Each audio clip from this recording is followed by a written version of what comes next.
Buenos días. En esta sesión de clase hablaremos acerca de la organización atómica. Como se sabe, la organización atómica juega un papel importante en la eliminación de la microestructura de los materiales sólidos y también nos ayuda a determinar las propiedades de estas. Un claro ejemplo sería el oro, el cual, gracias a su microestructura, tiene una buena ductilidad, o también el hierro, gracias a su microestructura, tiene una buena resistencia. Y para estos tienen que tener un orden en el cual se ordenan sus átomos. Como por ejemplo, no tienen un orden específico, lo cual son los gases nobles. Adoptan la forma de la recipiente que los contiene, y gases nobles tenemos el xeón, neón, argón, radón, criptón. Y también los cuales tienen un orden específico, así son los materiales sólidos, como por ejemplo los metales: paladio, oro, hierro, etc. Ahora procederemos a hablar acerca de las celdas unitarias, las cuales se dividen en 14 celdas unitarias: cúbica simple, cúbica central en las caras, cúbica central en el cuerpo, tetragonal simple, tetragonal central en el cuerpo, hexagonal, ortorrómbica simple, ortorrómbica central en el cuerpo, ortorrómbica central en las bases, ortorrómbica central en las caras, romboédrica, monoclínica simple, monoclínica central en las bases, y por último la triclínica. Los sistemas cristalinos, los cuales son 14, y los procederé a nombrar a continuación. Bueno, el más conocido es el cúbico, el cual se caracteriza, como su misma palabra lo dice, es un cubo, y como sabemos por geometría del espacio, un cubo se caracteriza porque todas sus longitudes, sus aristas son iguales, y a su vez sus tres ángulos son iguales a 90 grados. Hexagonal, el cual podría decirse que es un prisma hexagonal, y como se sabe, en un prisma hexagonal el hexágono se caracteriza, bueno, su base es un hexágono, su base es inferior y superior, y su base se caracteriza porque sus longitudes de la base son iguales y todos sus ángulos son iguales a 120 grados. Entonces, y la altura de este prisma hexagonal va a ser de un valor diferente al de la base, no necesariamente va a ser igual, y el ángulo que forma esta altura con la base es igual a 90 grados.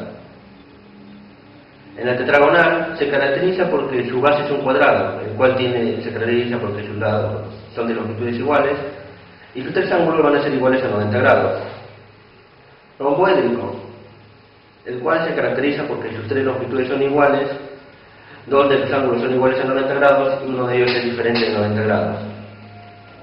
Ortorrómbico, sus tres longitudes son de diferente valor y sus tres ángulos son iguales a 90 grados. Monoclínico, sus tres longitudes son de valor diferente, dos de sus ángulos son iguales a 90 grados y uno de ellos es diferente.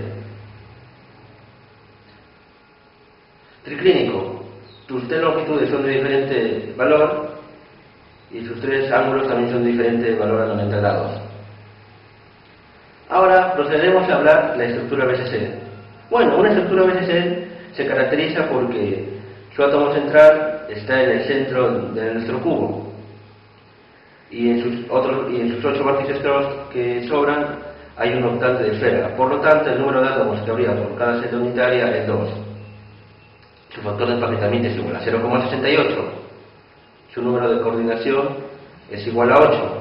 Y para hallar la relación entre el parámetro de la red y el radio, lo vamos a hacer de una manera sencilla.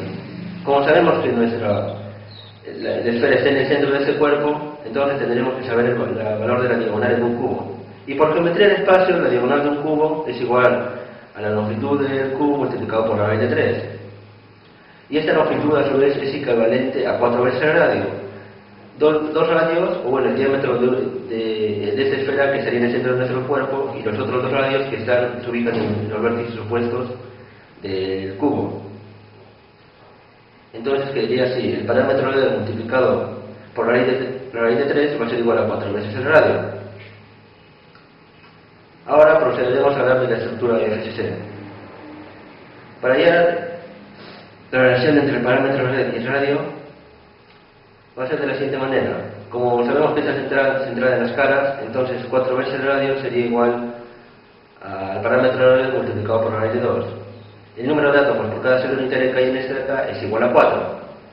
su factor de empaquetamiento es igual a 0,74, su número de coordinación es igual a 2. Ahora procedemos a hablar de la estructura HSP, el cual se caracteriza porque tiene 6 átomos por cada celda unitaria, su número de coordinación es 12, y su factor de empaquetamiento es igual a 0,74. La relación que existe entre parámetro de red y su radio va a ser igual, parámetro de red es igual a 2 veces el radio.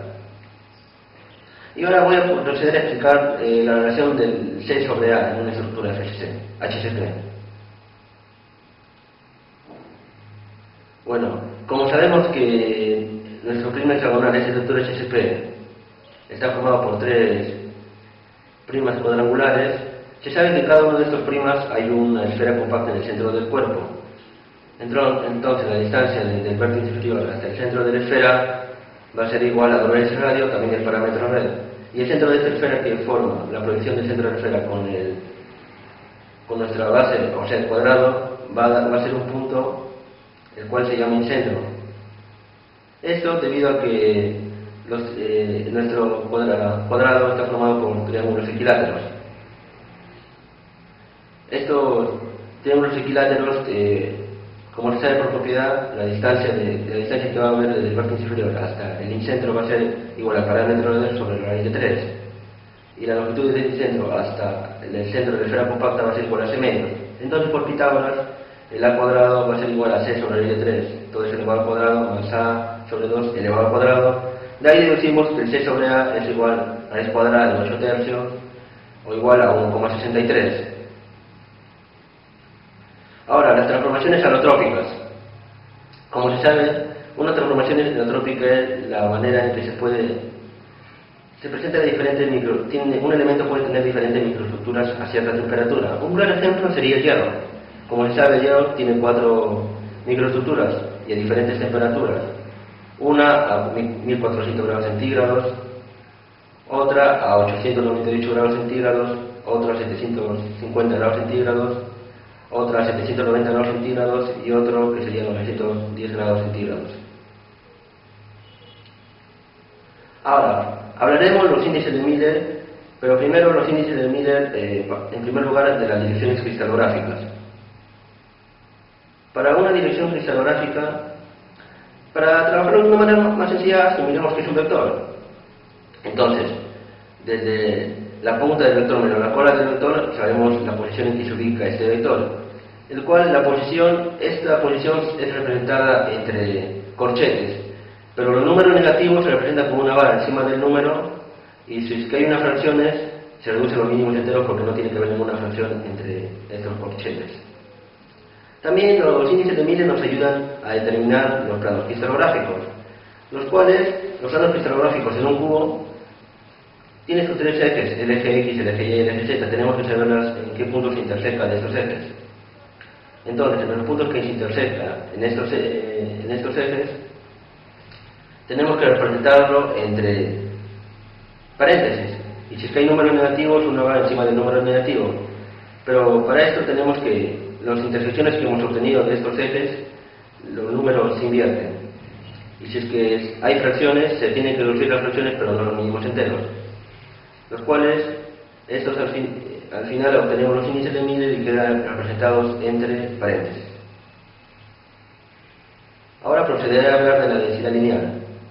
Una densidad lineal va a ser igual al número de distancias de la repetición sobre la longitud total. Por ejemplo, la densidad lineal de una dirección 1, 1, 0, 0 en una estructura FSC, el número de distancias de la repetición sería 2. La longitud total en esta dirección va a ser igual al parámetro de red. Entonces la densidad lineal va a ser igual a 2 sobre el parámetro de red, o sea, 2 sobre A. Bueno, ahora una densidad planar. Una densidad planar queda definida así: el número de átomos que pasen en una determinada área sobre el área total. Por ejemplo, en una estructura BSC, el plano 1, 1, 0 va a quedar así. Son un átomo que está en el centro del cuerpo, o sea, que pasa por el plano, y los otros cuartos de circunferencias va a ser en total 2 átomos que pasan por ese plano. Y el área total va a ser igual al área total de este plano. Y como se sabe que su base está formada por la diagonal de nuestra base, que es un cuadrado, entonces su base va a ser igual al parámetro de D multiplicado por la raíz de 2. Y su altura va a ser igual al parámetro de D. O sea, nuestra densidad planar va a ser igual a 2 sobre A cuadrado multiplicado por la raíz de 2. Ahora, fracción de percatamiento en una dirección. Bueno, eso queda relacionada con la densidad lineal, la cual lo vamos a definir así. Fracción de empaquetamiento es igual a densidad lineal multiplicado por 2 veces el radio. El radio es de nuestra celda unitaria. Luego, la fracción de empaquetamiento en un plano va a ser igual al área total de las circunferencias que son cortadas por el plano sobre nuestra área total de la celda unitaria.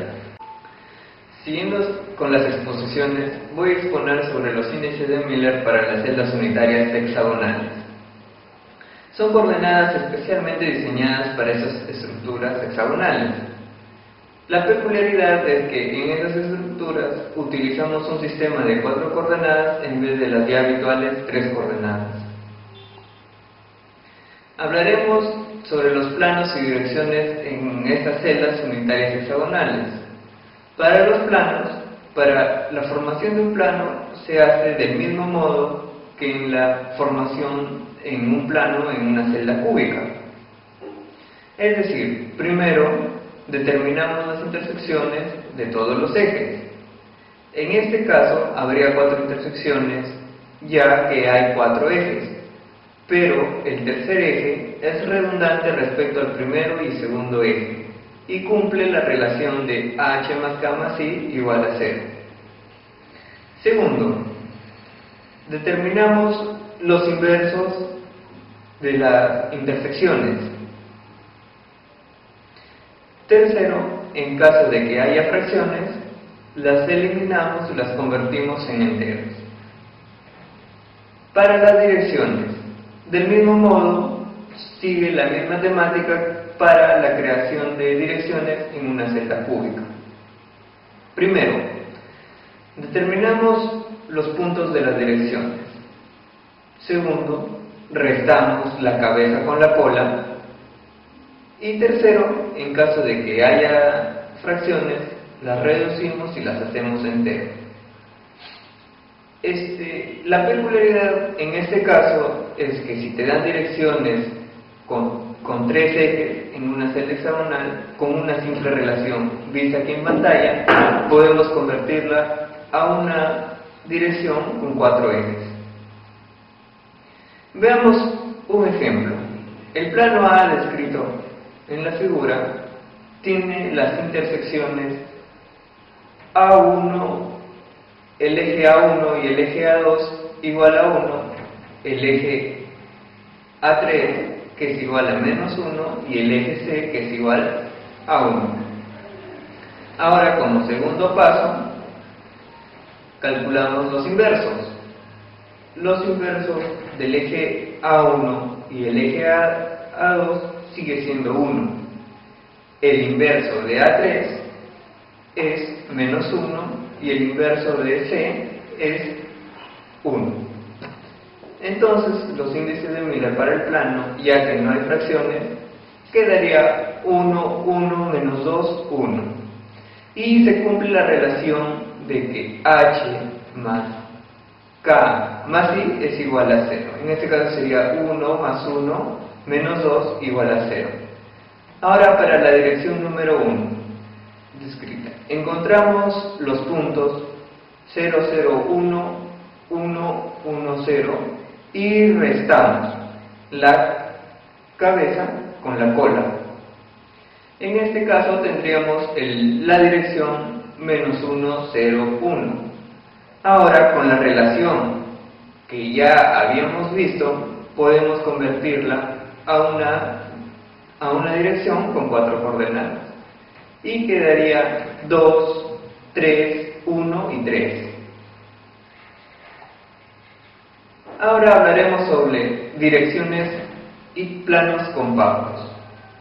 Al examinar la relación entre radio atómico y el parámetro de red, se busca direcciones compactas, donde los átomos están en contacto continuo. En esta tabla vemos las diferentes direcciones y planos compactos en las diferentes estructuras, ya sea la cúbica simple, la centrada en el cuerpo, que es BCC, la centrada en las caras, FCC, y la celda hexagonal, la HCP. Ahora hablaremos sobre los comportamientos isotrópicos y anisotrópicos. Un material anisotrópico es un material que sus propiedades varían dependiendo a la dirección cristalográfica que se le dé. Y al contrario, un material isotrópico es un material que sus propiedades no varían dependiendo de la dirección cristalográfica que se le dé, siempre es constante. Ahora hablaremos sobre el concepto de distancia interplanar. La distancia interplanar entre dos planos adyacentes de átomos y los índices de Miller. Se trata de relacionar la distancia interplanar con el parámetro de red y los índices de Miller. La ecuación más conocida de esta distancia interplanar es la de la estructura cúbica, y la distancia interplanar sería el parámetro de red sobre la raíz cuadrada de la suma de los índices de Miller elevado al cuadrado. Aquí está descrita en pantalla. Aquí en este cuadro vemos la relación de distancia interplanar y los índices de Miller para las diferentes estructuras. Nos damos cuenta que difieren mucho en la cúbica simple y son un poco más complejas. Ahora hablaremos sobre los sitios intersticiales. Son pequeños espacios entre los átomos de red donde se puede colocar átomos más pequeños. El átomo más pequeño al ser colocado entre estos espacios tiene un número de coordinación igual al número de átomos que toca. Tan solo existen dos sitios intersticiales, pueden ser bien octaédricos y tetraédricos. Ahora hablaremos de los sitios intersticiales de las celdas más representativas. Hablaremos del sitio intersticial octaédrico para una celda BCC. Como está en pantalla, se relaciona siempre por la geometría y se relaciona la relación del radio atómico del sitio intersticial y la relación del radio de la celda. Encontramos que la relación para una celda BCC en un sitio octaédrico sería de 0,155, ya descrito aquí en pantalla. Ahora, encontramos el sitio intersticial tetraédrico para una celda BCC. Del mismo modo, tratamos de ubicar, como aquí en pantalla, los sitios intersticiales, y por geometría podemos sacar una relación del radio del sitio intersticial y del radio del átomo que está en los parámetros de red. Y la relación tetraédrica para una celda BCC sería de 0,29. Ahora, la estructura de una celda FCC y una HCP se podría decir que es similar, y por eso los sitios intersticiales, tanto octaédricos como tetraédricos, serían igual. Aquí en pantalla vemos la geometría y los sitios para los intersticios para la celda FCC y HCP en los sitios intersticiales octaédricos. La relación del radio atómico del sitio intersticial y sobre el radio atómico del parámetro de red, entonces vemos que para un intersticio octaédrico la relación es 0,41. Ahora veremos el sitio intersticial tetraédrico para una celda FCC y una HCP. Como vemos acá, por la geometría podemos sacar la relación que hemos estado viendo en todas, y la relación en este caso para el sitio intersticial tetraédrico sería de 0,225. Ahora hablaremos sobre el número de coordinación y relación de radio. Un átomo cuya relación está entre los 0,225 y los 0,41 se introducirá en un sitio octaédrico, mientras que un átomo cuya relación es mayor a 0,41 se introducirá en un sitio tetraédrico. Aquí vemos una tabla predeterminada donde se encuentran todos los sitios y los números de coordinación. Ahora hablaremos sobre los cristales iónicos, la neutralidad eléctrica y hablaremos después de unas estructuras comunes de compuestos cristalinos. Los cristales iónicos. Todos los materiales iónicos contienen enlaces iónicos entre aniones y cationes y deben asegurar la neutralidad eléctrica. Ahora hablaremos sobre la neutralidad eléctrica. ¿Qué es la neutralidad eléctrica? La neutralidad eléctrica del átomo es que tenga el mismo número de protones y neutrones, es decir, que tengan que tengan las mismas cargas. Ahora, hablaremos sobre las estructuras comunes en compuestos cerámicos. Primero hablaremos del cloruro de cesio, luego del cloruro de sodio, de la blenda de zinc, de la fluorita y de la perovskita. Cloruro de cesio. Como está en pantalla, vemos que es una estructura cúbica simple y el cesio está ubicado en el centro del cubo. Es un sitio especial cúbico. La relación de radio del cesio con la relación del radio del cloro es de 0,92. Eso quiere decir que es un sitio tetraédrico. Del cloruro de sodio. La relación entre el radio del sodio y el radio del cloro es de 0,535. Como se puede apreciar en la figura, es una estructura SCC, donde el cloro está en la celda FCC y los sodios están en los intersticios. Claro, serían intersticios tetraédricos. El número de coordinación sería el número 6. Hablamos sobre la blenda. La blenda. La relación entre el radio del zinc y el radio del azufre sería de 0,401. Es una estructura FCC, tiene un número de coordinación 4, como se muestra en la figura. El azufre está en los sitios tetraédricos, mientras que el zinc se encuentra en la estructura. Hablamos sobre la fluorita. Como muestra en pantalla, para la neutralidad eléctrica tiene una forma, es la forma que es en pantalla. Tiene una estructura FCC, un número de coordinación igual a 8. El calcio está en la posición de la estructura, mientras que el flúor se encuentra en los sitios intersticiales tetraédricos. La perovskita contiene calcio, titanio y oxígeno. La celda unidad contiene 5 átomos. El titanio se encuentra en la posición central, los oxígenos en la posición central de la cara y el calcio se encuentra en las esquinas. Hablaremos sobre la difracción de rayos X y sobre la ley de Bragg. En 1993, la ley de Bragg permite determinar los ángulos de los rayos X que son difractados por un material en una estructura atómica periódica.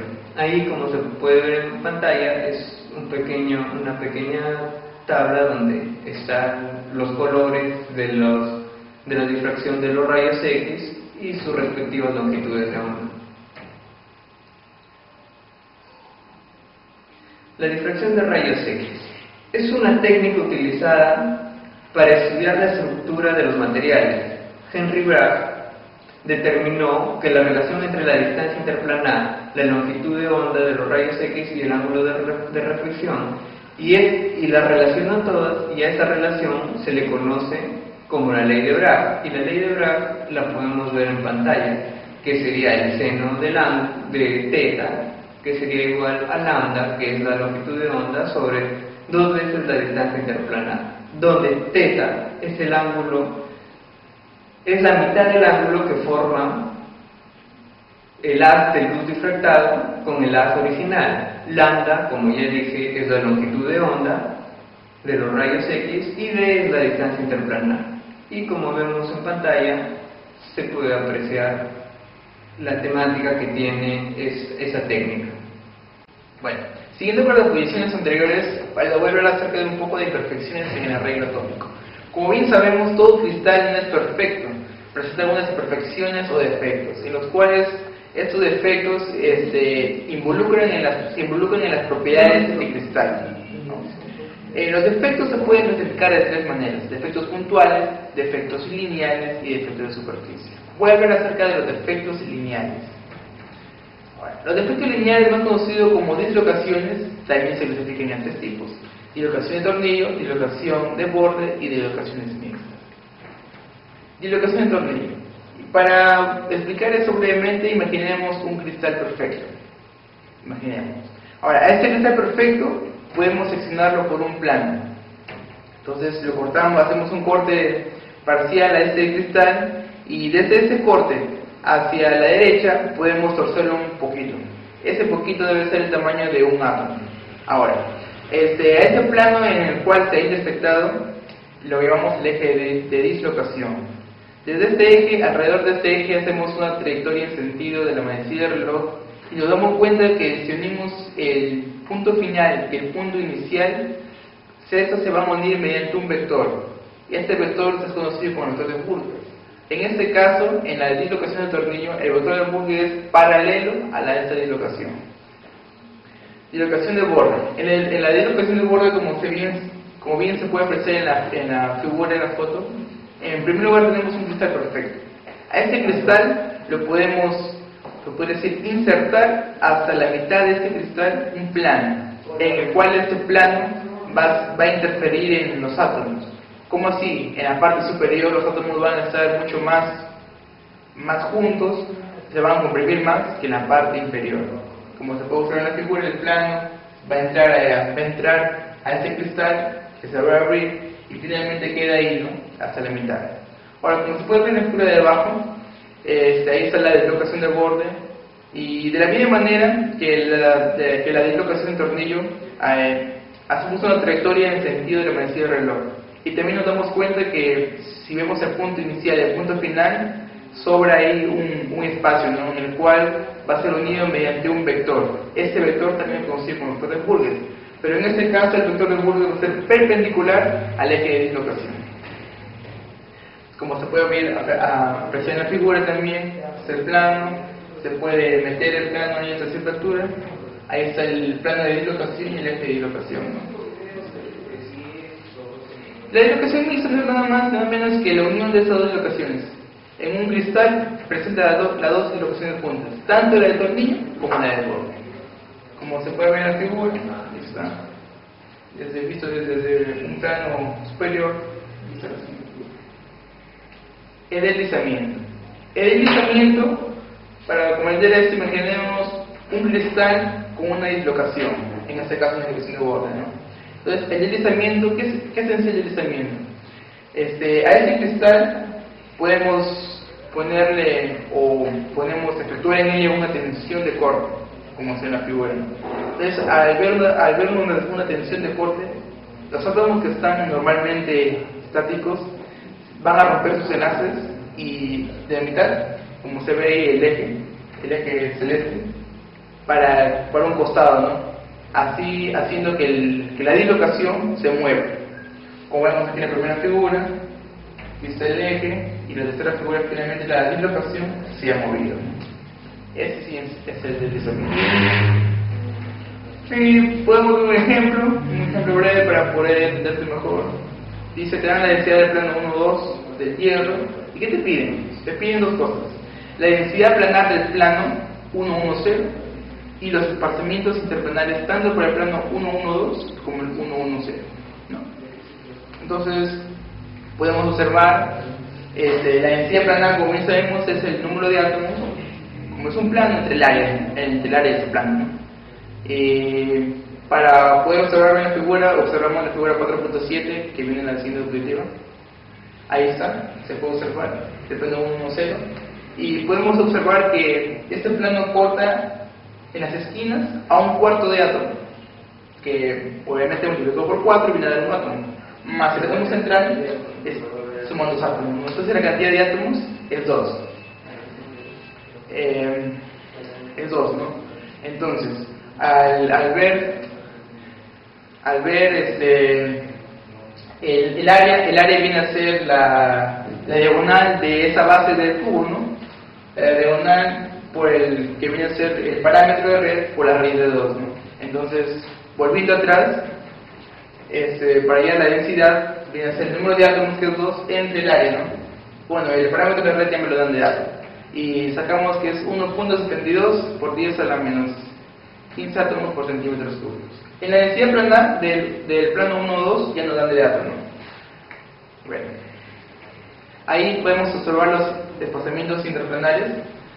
La densidad 110, que es el 2.866 por 10 a la menos 8, entre, como bien sabemos la fórmula, entre la raíz cuadrada de h cuadrado más c cuadrado más l cuadrado. En este caso, h, k, l vale 110, como el plano nos dice, y en la siguiente densidad es del plano 112, ¿no? Y ahí podemos ver las diferentes densidades, las diferentes distancias que nos dan, ¿no? Bueno. El significado de las dislocaciones. ¿Qué vienen a ser las dislocaciones? Hay 3 puntos importantes en los cuales las dislocaciones nos van a ayudar. El primer punto es el deslizamiento. Explica el deslizamiento lineal o dislocación es lo mismo. Explica la resistencia de los metales, que esta resistencia es mucho menor que el valor predecible a partir del enlace metálico. En el punto 2 nos dice que el deslizamiento le da ductibilidad a los metales. ¿Cómo así? Imaginemos una barra de hierro. Ahora, esta barra de hierro sin dislocaciones sería una barra muy frágil. Entonces, gracias a estas dislocaciones, le da ductibilidad a esos metales, ¿no? En el punto 3 podemos observar que podemos controlar las propiedades mecánicas de un metal al interferir, ¿no? Como lo visto en el punto 2. Ahora, un punto extra, se podría decir que todos los materiales en sí presentan dislocaciones, demasiadas dislocaciones. Ahora, hay un material que se ha creado para poder ver estas dislocaciones, ya que son muy pequeñas. Este material es el MED, más conocido como el microscopio electrónico de transmisión, donde se puede observar los diferentes tipos de dislocaciones que hay, ¿no? Ahora, la ley de Schmidt. La ley de Schmidt, ¿en qué consiste? A ver, para ver un poco mejor, supongamos un cilindro, ¿no? Como se ve aquí en la figura, un cilindro. A este cilindro yo le ejerzo una fuerza unidireccional F, que va hacia arriba. Ahora, a esta fuerza F, esta fuerza F dividida entre esta área sub cero que está en la base nos da sigma, y sigma se podría decir tiene esa relación, ¿no? Bueno, el área A viene a ser esta área que está inclinada, como lo podemos observar, no está recta como la sub cero, está inclinada en la dirección de deslizamiento, ¿no? Ahora podemos ver dos ángulos, ¿no? El ángulo phi y el ángulo lambda. El ángulo lambda es el ángulo que tiene con respecto a la fuerza, con respecto al eje de deslizamiento. Y el ángulo phi es el ángulo perpendicular al plano de deslizamiento. Ahora, para que la dislocación se mueva en este sistema de deslizamiento, la fuerza aplicada debe producir una fuerza cortante actuando en la dirección del deslizamiento. ¿Cómo así? La fuerza R que lo vimos anteriormente debe ser esa fuerza que es vertical, pero obviamente multiplicada por el coseno de esa área, del ángulo que origina el área de deslizamiento con el eje de la fuerza. Ahora, y si dividimos esta fuerza entre A, bueno, y este A viene a ser el área que estaba inclinada, que viene a ser similar al A sub 0, que vimos en un inicio, en el coseno de phi. Entonces, ahí recién nos da la ley de Schmidt. ¿Qué dice la ley de Schmidt? Que este tau viene a ser igual a sigma por el coseno de cada ángulo, el coseno de phi por el coseno del ángulo, ¿no? Ahora, aquí un ejemplo para comprenderlo mejor. Se dice, se desea producir una varilla hecha de un solo cristal de aluminio puro. que tenga un esfuerzo cortante, aquí hay un dato, un esfuerzo cortante. ¿El esfuerzo cortante de cuánto debe ser? De 148 sigma.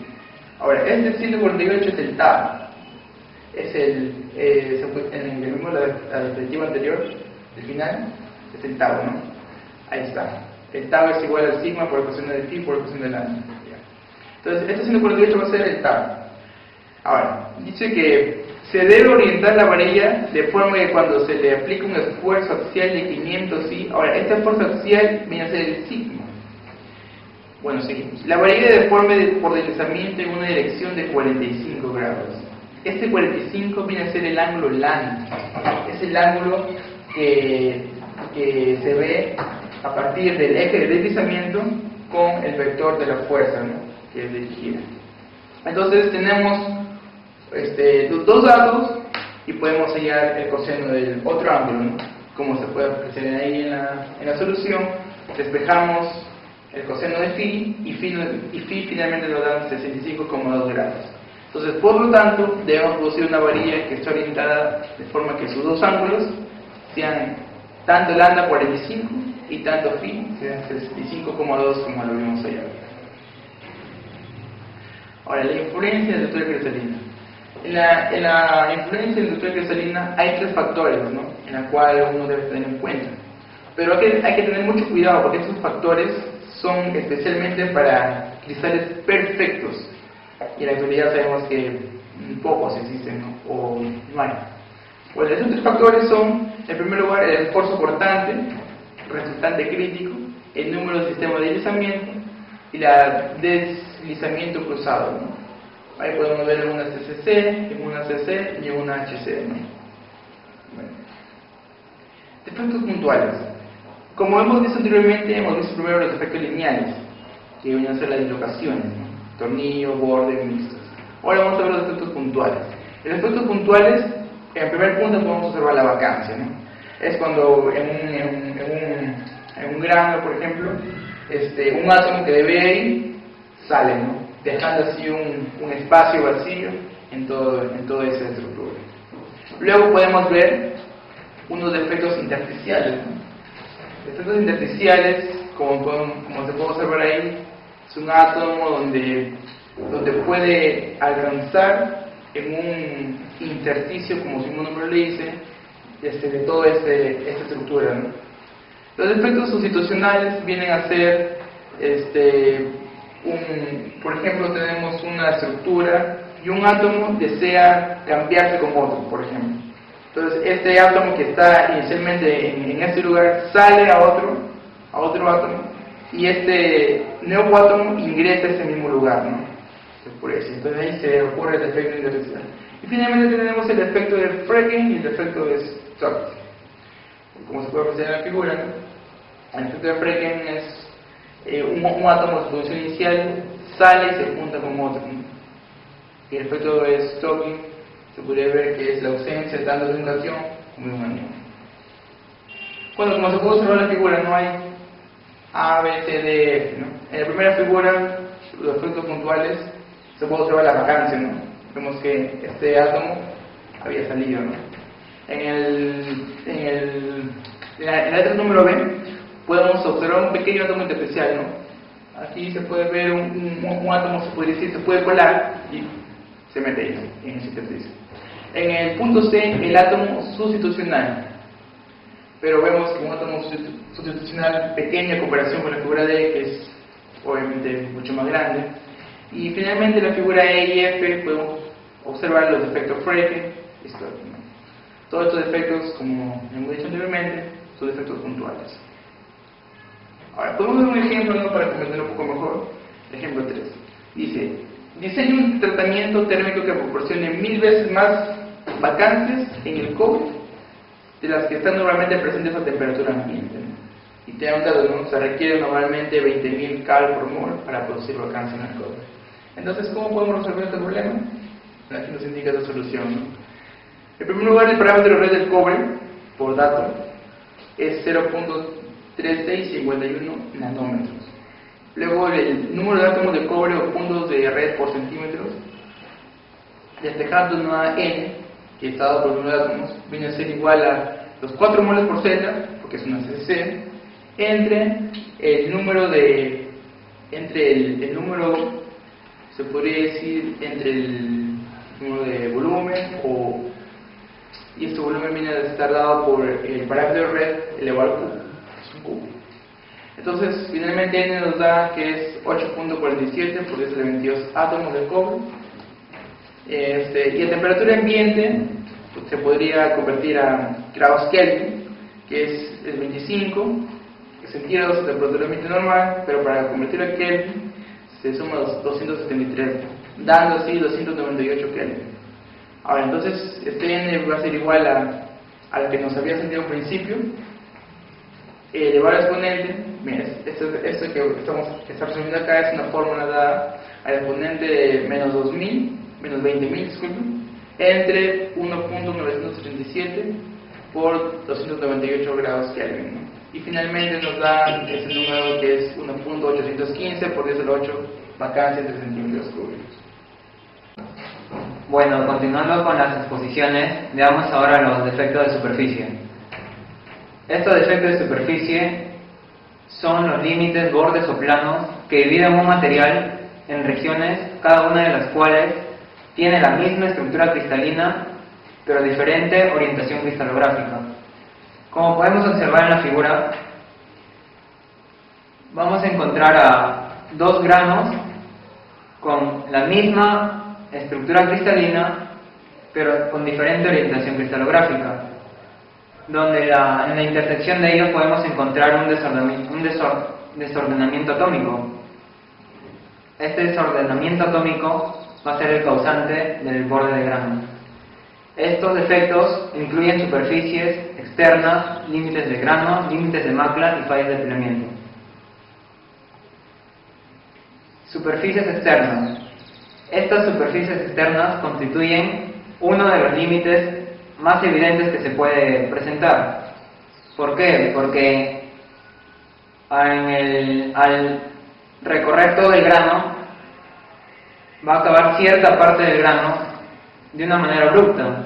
Entonces, a esto se debe que la superficie sea muy áspera y que contenga pequeñas muescas y quizás ser mucho más reactiva en el interior del material. Veamos ahora el límite de granos. En la superficie que separa los granos, como podemos observar en la primera figura, vamos a encontrar a 3 granos donde están separados por unas pequeñas brechas estrechas denominadas fronteras de grano. En la segunda figura podemos observar mediante microscopía óptica en un aumento de 100 cómo se van a formar los límites de grano. Cada uno de esos pequeños bordes que se encuentran serían los límites de grano que se presentan. Vamos a hablar un poco de lo que es la metalografía. Bueno, la metalografía es la parte de la metalúrgica que estudia las características microestructurales o constitutivas de un metal o aleación, relacionando a todas estas microestructuras con sus propiedades físicas, químicas y mecánicas respectivas. Los pasos a seguir para un correcto proceso metalográfico son los siguientes.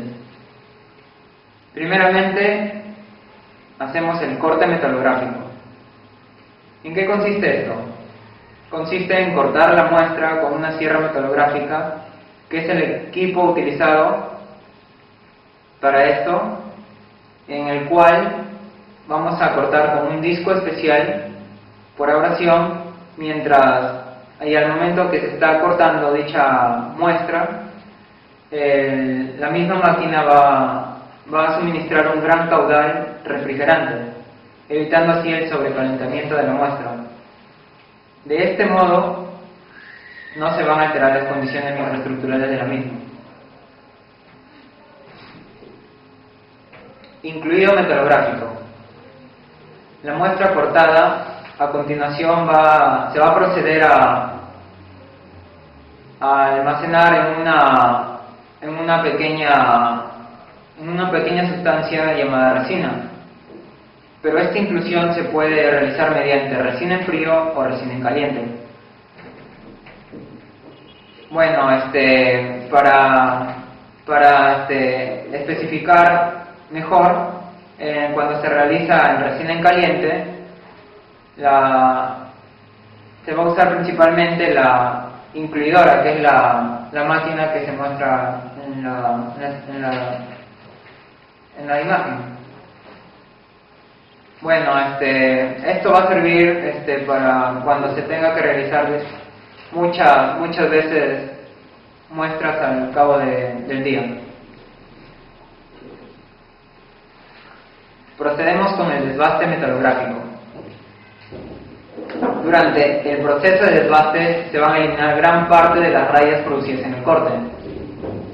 Se realiza mediante una pulidora, empleando discos abrasivos de distintos diámetros, de partícula cada vez más fina.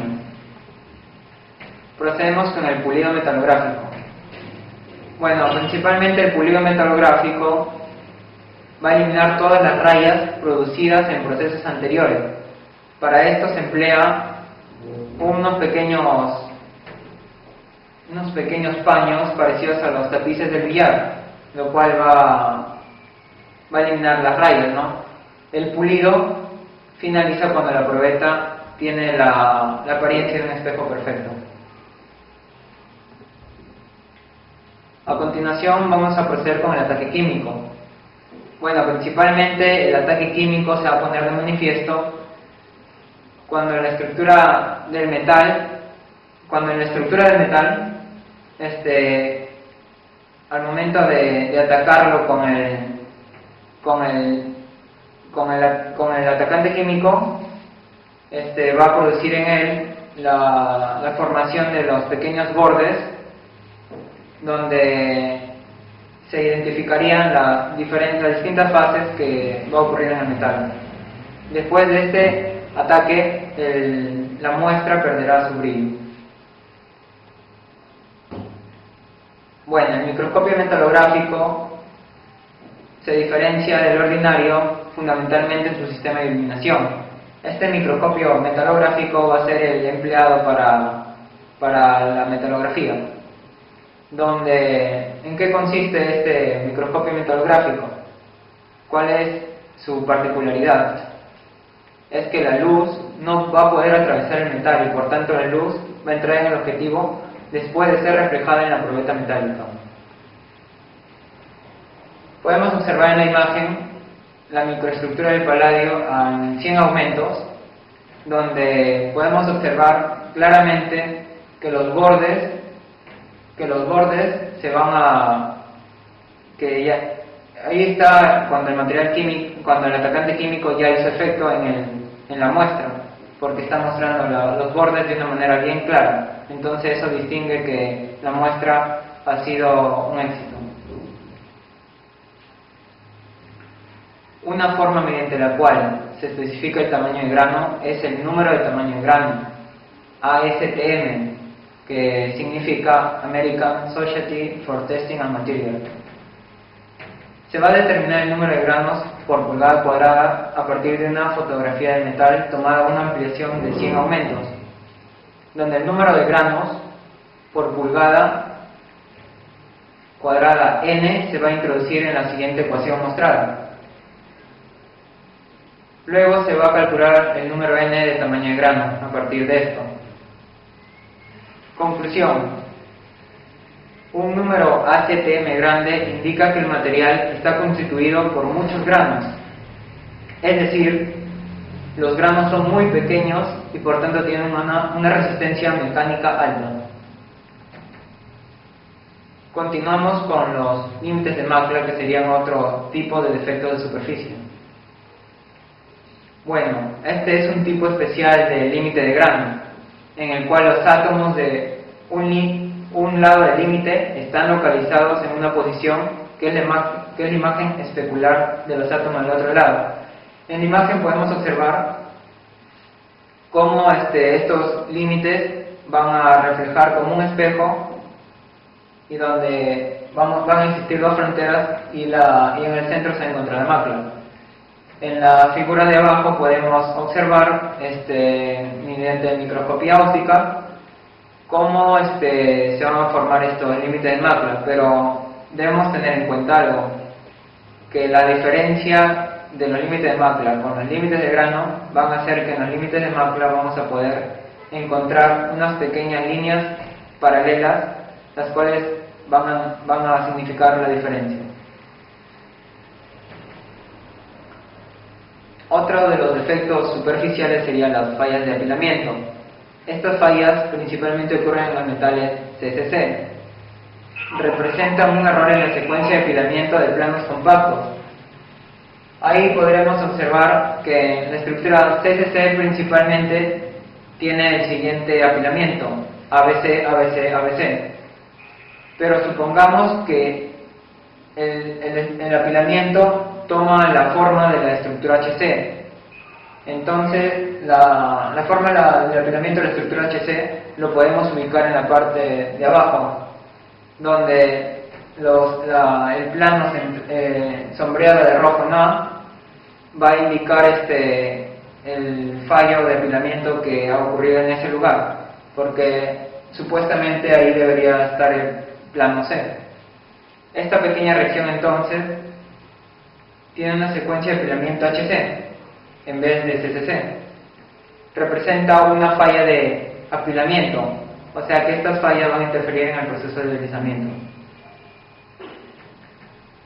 Bueno, continuamos con los movimientos de los átomos en los materiales.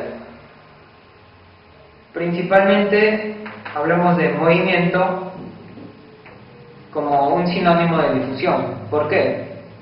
Porque la difusión es el fenómeno de transporte de masa por movimiento atómico, pero eso se especifica en el caso de los metales.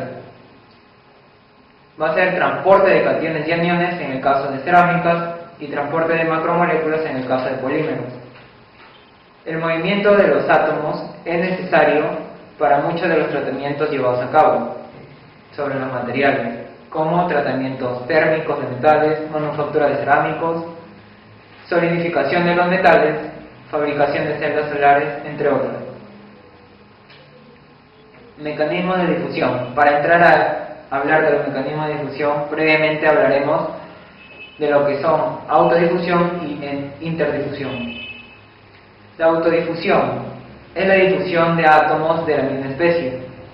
Por ejemplo, un isótopo radiactivo del oro 198 en la superficie de oro normal, oro 197. ¿Qué va a ocurrir en este ejemplo? Va a ocurrir que el oro 98 se va a pegar al oro 97. Entonces veamos ahora lo que es interdifusión. Es la difusión entre átomos de diferentes especies. Bueno, para explicarle la difusión por vacancia, primeramente debe existir una vacante libre en todo el grano para que se produzca esta difusión. Entonces, el átomo va a correr en la posición del vacío que se encuentra consecutivamente, produciéndose así la difusión de vacancia del átomo. En la figura podemos observar cómo el átomo se ha desplazado de una manera que ha dejado libre el espacio en el que se encontraba. Bueno, ahí podemos observar en la gráfica una difusión de átomos de cobre en el níquel y sus respectivas gráficas que van a representar. Finalmente, los átomos de cobre, como podemos observar, quedarán distribuidos aleatoriamente en todo el níquel. La difusión intersticial. Cabe resaltar que la difusión intersticial es el movimiento de los pequeños átomos que se van a encontrar en los intersticios. Para que exista una difusión intersticial no es necesario que existan vacantes. ¿Por qué? Porque sabemos que estos intersticios, que los átomos van a ir en estos intersticios. Entonces, En la figura podemos observar cómo el pequeño átomo ubicado en el intersticio se va a mover de una manera que se ubique de la manera correcta. Procedemos a hablar de la energía de activación para la difusión. En la parte superior podemos ver cómo una pequeña parte del grano se va a producir por una difusión de vacancia, y en la parte inferior se va a producir una difusión intersticial. Entonces, ¿en qué consiste principalmente la energía de activación? Esta energía es la que va a hacer posible el movimiento del átomo hacia, ya sea por vacante o intersticial.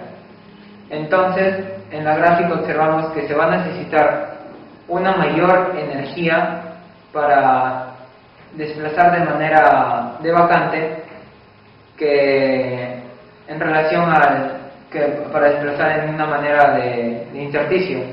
En la gráfica observamos cómo esto es posible. Se requiere, por lo tanto, de una energía alta para hacer pasar los átomos entre otros durante la difusión. Esta es la energía de activación Q.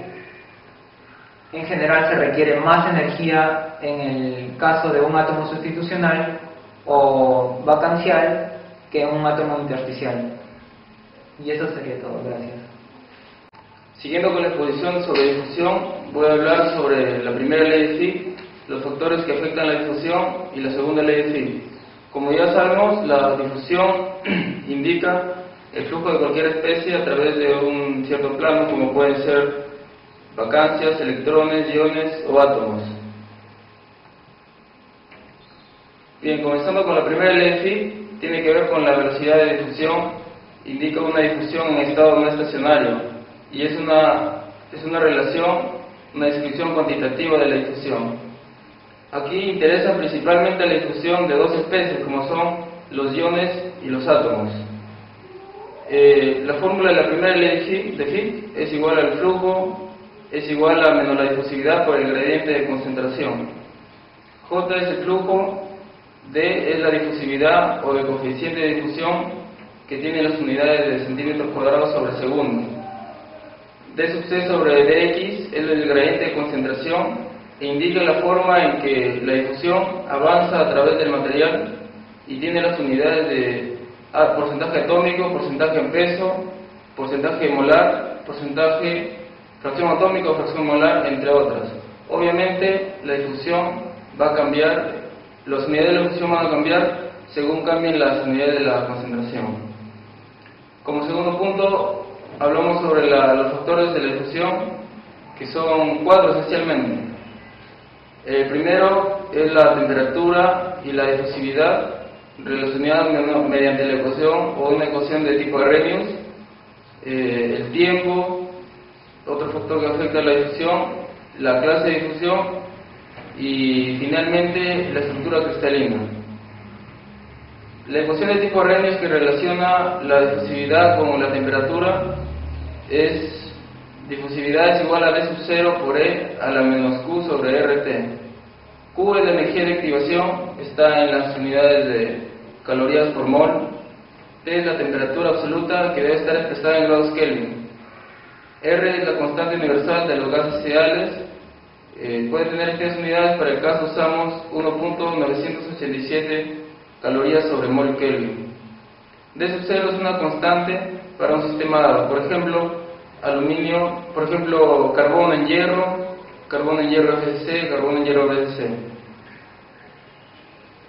Para ilustrar un poco la primera ley de Fick y la ecuación de tipo Arrhenius vistas anteriormente, voy a presentar un ejemplo donde relaciona ambas ecuaciones. El problema dice: un cilindro impermeable de 3 centímetros de diámetro por 10 centímetros de longitud contiene un gas formado por 0.5 por 10 en la 20 átomos de nitrógeno por centímetro cúbico y con la misma cantidad de átomos por centímetro cúbico de hidrógeno en uno de los lados de la membrana. ¿Qué quiere decir? En un cilindro, en la mitad aproximadamente, tenemos una membrana y al lado izquierdo podemos poner esa cantidad de los dos tipos de átomos. Ahora, al otro lado de la membrana, del lado derecho, el gas está constituido por 1 por 10 a la 18 átomos de nitrógeno por centímetro cúbico y de 10 a la 18 átomos de hidrógeno por centímetro cúbico. Todo el sistema debe funcionar, dice, a temperatura a la cual el hierro está a estructura BCC, 700 grados.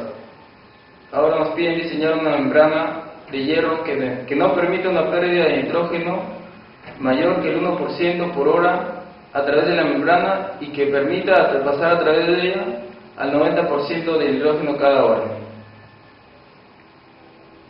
Procedemos a solucionar el ejercicio.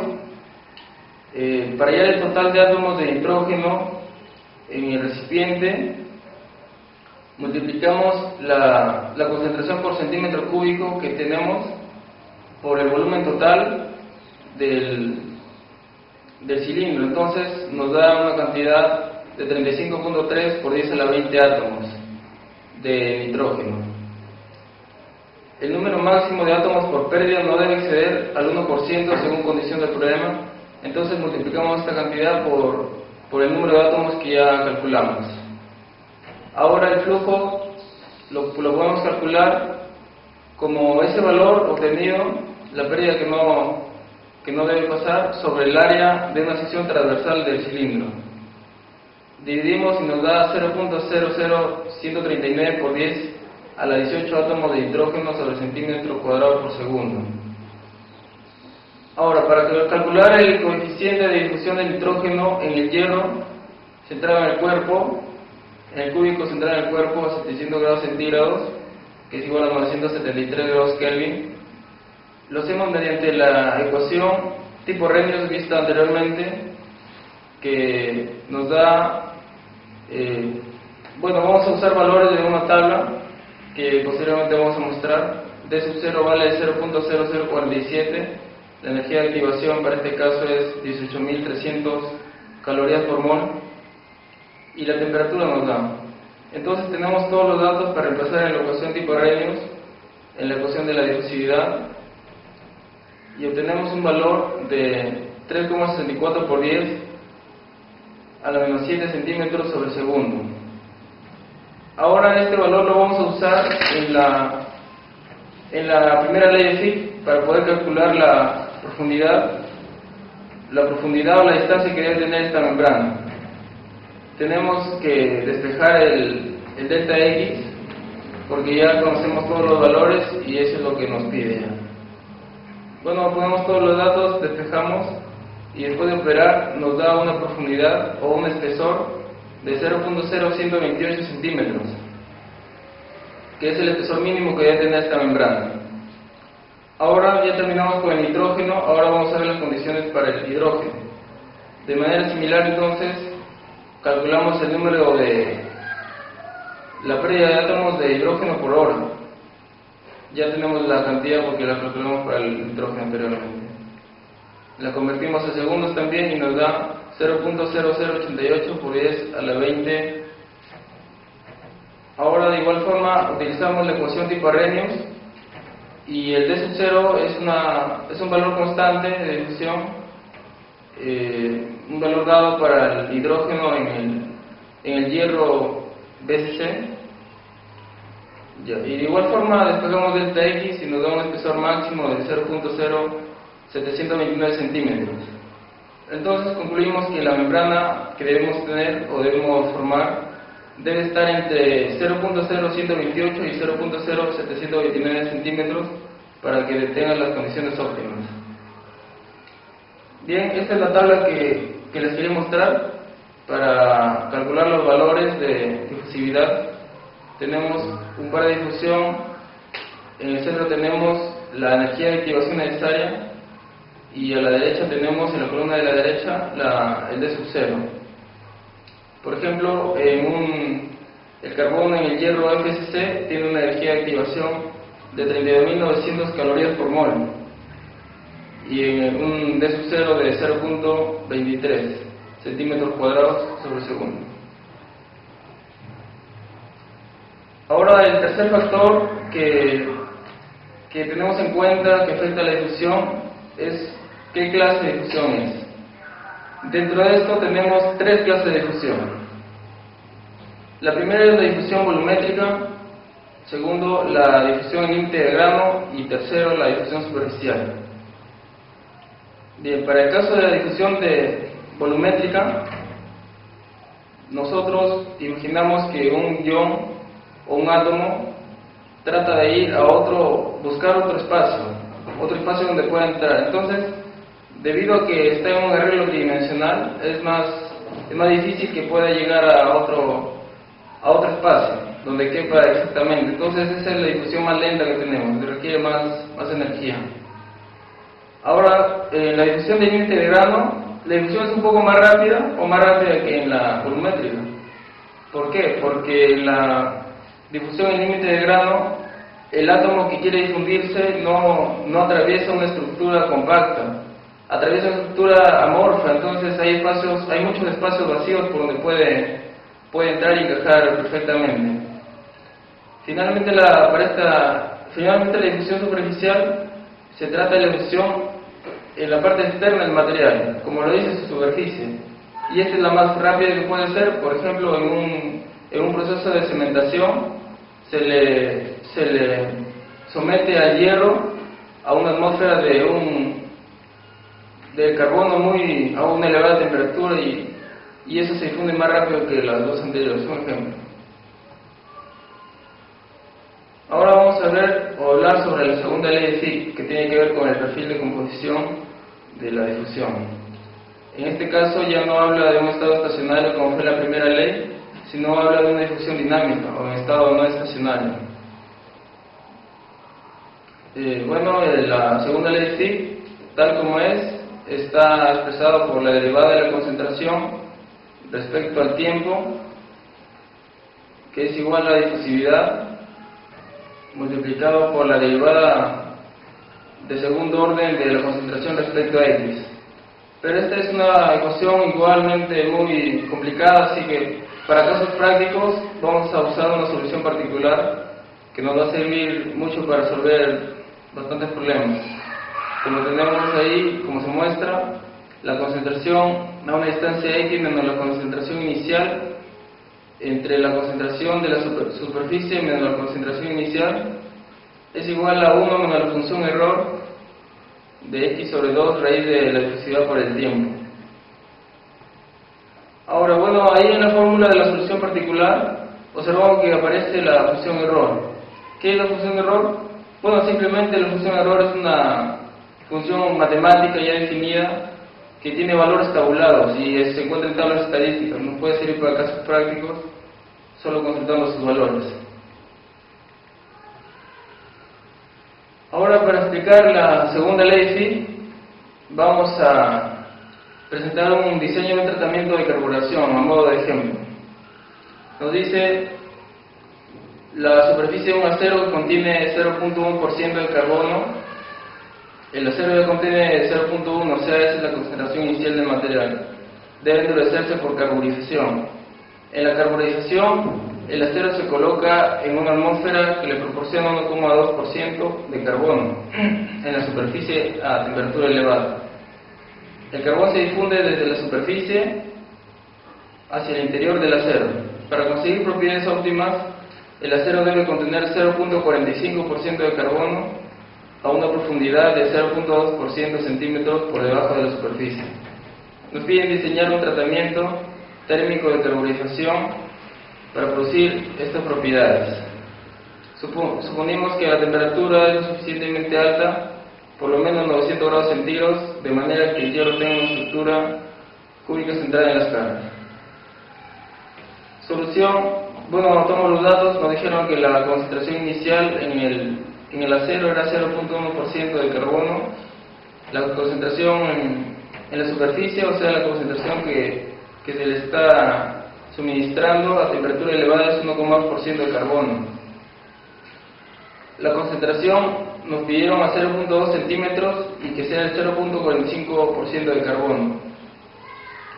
Ahora, como vemos, podemos reemplazar directamente en la solución particular de la ecuación de la segunda ley de Fick y nos da un valor de la función error de 0.6819. Entonces, al recurrir a la tabla de la función error ya vista anteriormente, nos da que el argumento de esta función es igual a 0.7.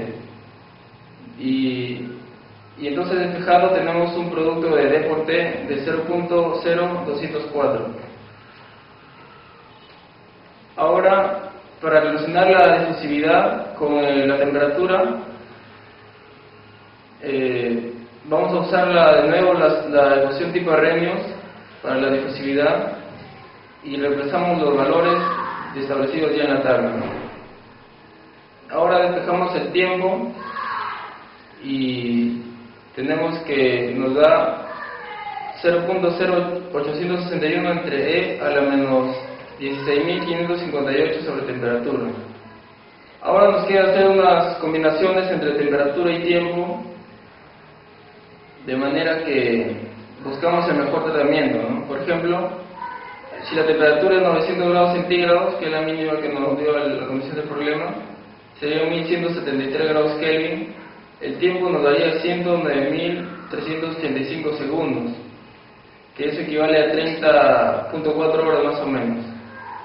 Si la temperatura fuera 1000 grados centígrados, el tiempo sería 36.089 segundos, que es aproximadamente 10 horas.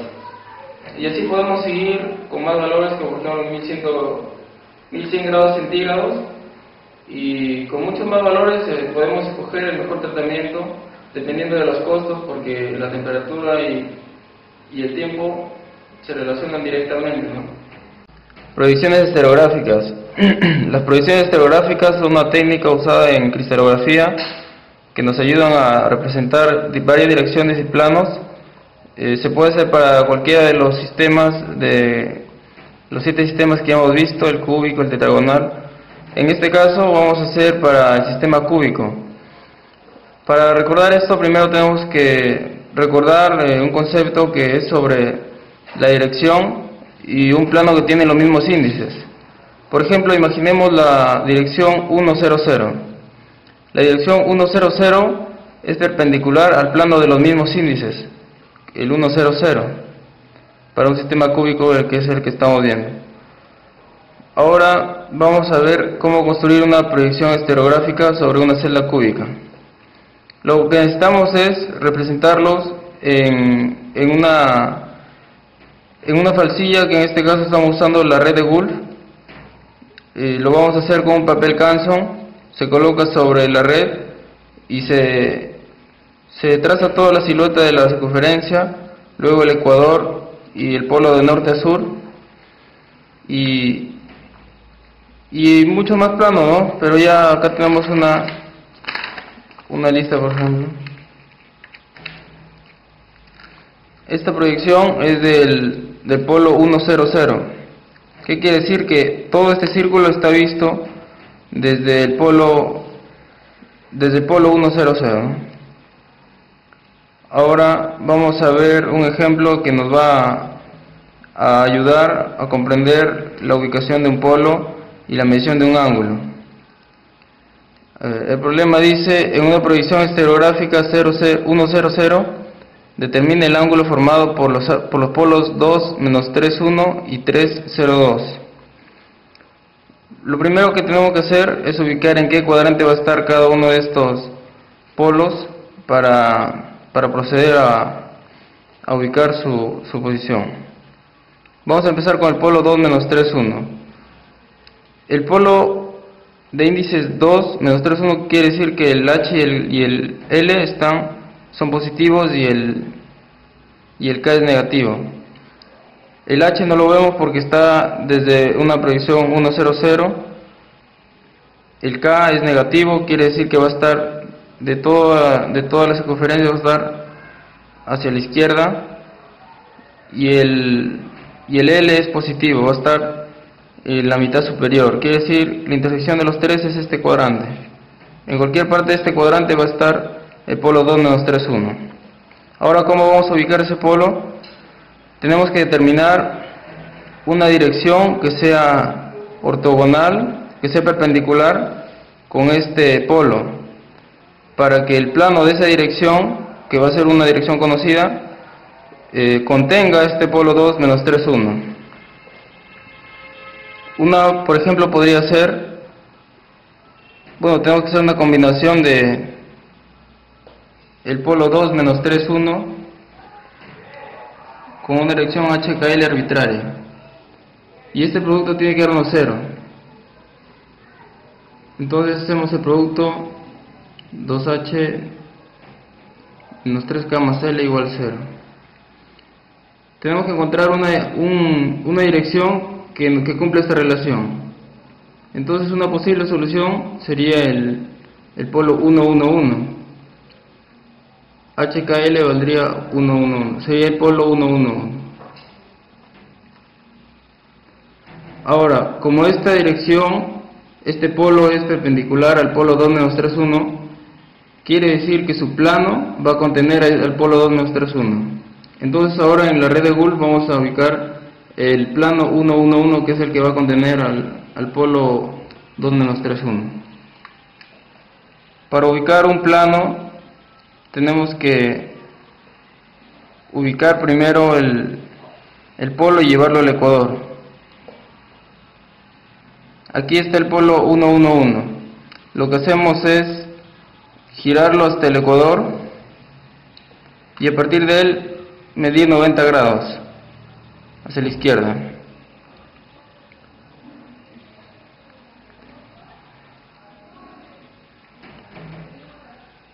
Aquí.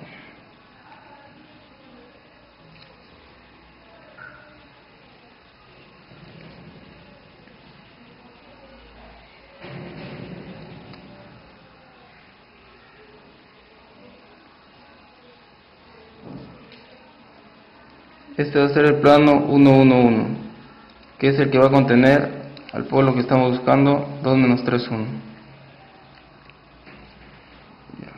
Ahora vamos a tomar, ya sabemos que el polo buscado va a estar en este cuadrante y en este plano. Entonces, en este espacio va a tener que estar en esta línea que representa un plano. Vamos a tomar este polo como referencia y le vamos a hacer un producto punto para ver a cuántos grados están separados del polo que estamos buscando. Este es el polo 1, menos 1, 0.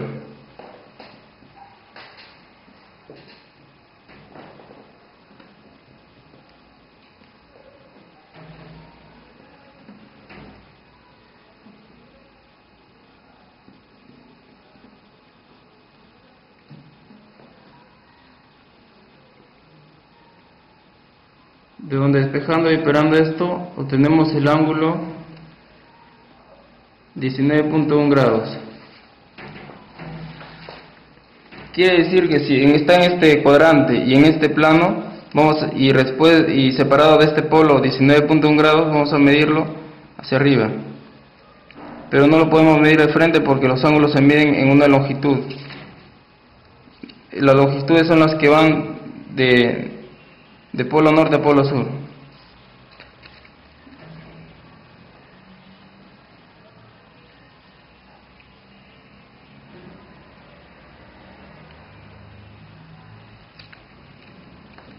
A partir de acá medimos 19 grados. Esta va a ser la ubicación del polo 2 menos 3, 1. La regresamos al sitio original. Ahora tenemos que ubicar el polo 3, 0, 2. Ubicación del polo 3, 0, 2.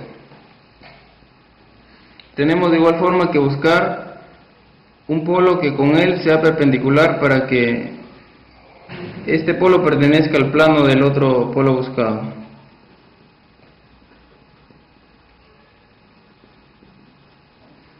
Una combinación que nos da 0 podría ser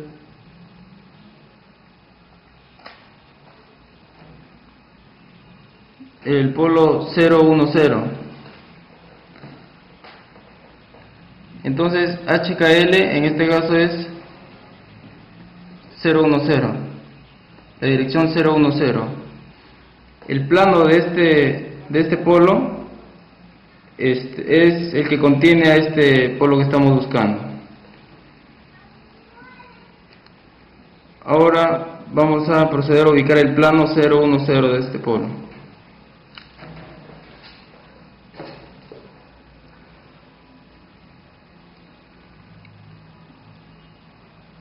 Este es el polo 0, 1, 0, el plano siempre se ubica a 90 grados, midiéndolo hacia la izquierda en el ecuador.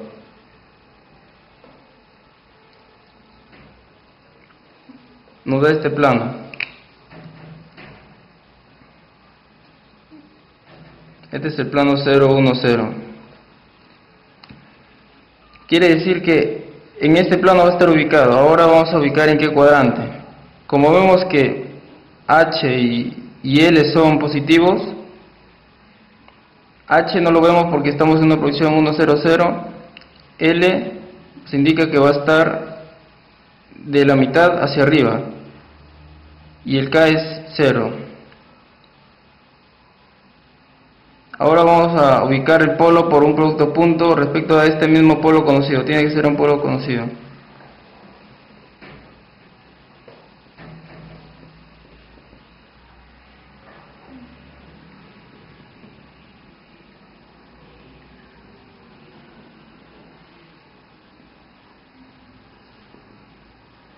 De donde operando y despejando nos queda el ángulo 33.69 grados. Ya va a estar en este cuadrante y lo vamos a ubicar, está hacia arriba.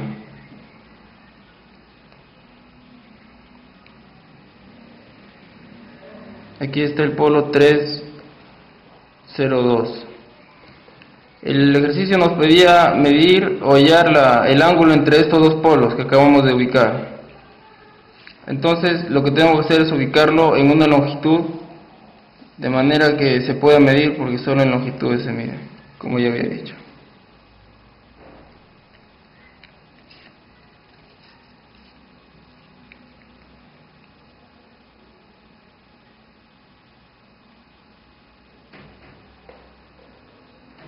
Este es el ángulo que vamos a medir. 10, 20, 30, 40, 50, 55. El ángulo entre los polos 302 y 2 menos 31 es igual a 55 grados. Bien, eso sería todo.